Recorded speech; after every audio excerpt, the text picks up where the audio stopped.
ప్రైజ్లా దేవుని ఉన్నతమైన నామమునకు మహిమ కలుగునుగాక. ప్రభు నామమున మీ అందరికీ హృదయపూర్వక వందనాలు. ఈ ఉదయకాలము దేవుని వాక్యాన్ని విందాం. హెబ్రీయులకు రాసిన పత్రిక 10వ అధ్యాయము 23వ వచనము.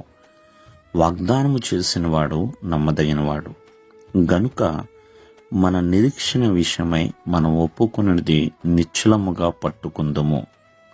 ప్రియమైన వర్లారా, మరి మన దేవుడు నమ్మదగిన దేవుడు.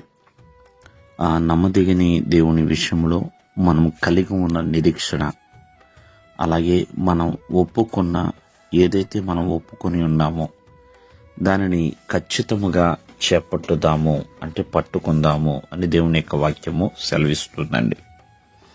కావున ఆయన నమ్మదగిన దేవుడు కాబట్టి ఏదైతే ప్రభు ఎదుట ఒప్పుకుంటున్నామో ఆ ఒప్పుకోలుని ఖచ్చితంగా మనం పట్టుకోవాలండి. అంటే ఏదైనా ఒక విశ్వాసాన్ని మనం కలిగి ఉన్నామండి, ఆ విశ్వాసాన్ని గట్టిగా పట్టుకోవాలి. అలాగే ఈ లోకం అంతటిని విడిచిపెట్టొచ్చి ఒక పరిశుద్ధమైన జీవితాన్ని మనం కలిగి ఉన్నాం. ఆ పరిశుద్ధమైన జీవితాన్ని గట్టిగా పట్టుకోవాలి.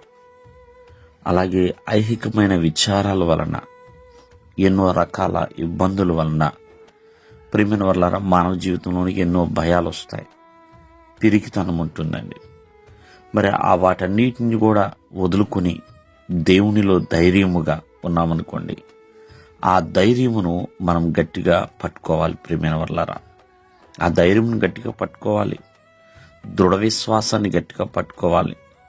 అలాగే దేవుని ద్వారా ఏ ఉపదేశాన్ని అయితే మనం కలిగి ఉంటున్నామో ఆ ఉపదేశంను గట్టిగా పట్టుకోవాలి.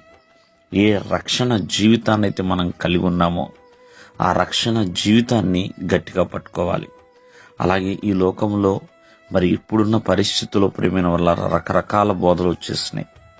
కానీ మరి దేవుని ద్వారా మనకి నమ్మదగిన బోధను గట్టిగా పట్టుకోవాలి ప్రియమైన వల్ల. ఎందుకంటే వాక్యము ఎప్పుడు కూడా నిరర్ధకము కాదండి. కావున ఆ నమ్మదగిన బోధని మనం తొలగించుకోకూడదండి, గట్టిగా పట్టుకునే వారిగా ఉండాలి ప్రియమైన వల్లరా. కావున ఈ ఉదయకాలం ముందు ఆలోచించండి, మరి ప్రభువులో ఏం చేపట్టగలుగుతున్నాం. మరి నీకంటూ ఒక నిరీక్షణ ఉంది. నమ్మదగిన దేవుడు మనలో నిరీక్షణ కలిగించాడు. ప్రభు ఎదుట ఏది ఒప్పుకొని తీర్మానించుకుని వచ్చావో మరి ఆ తీర్మానమును కూడా మనం గట్టిగా పట్టుకోవాలి.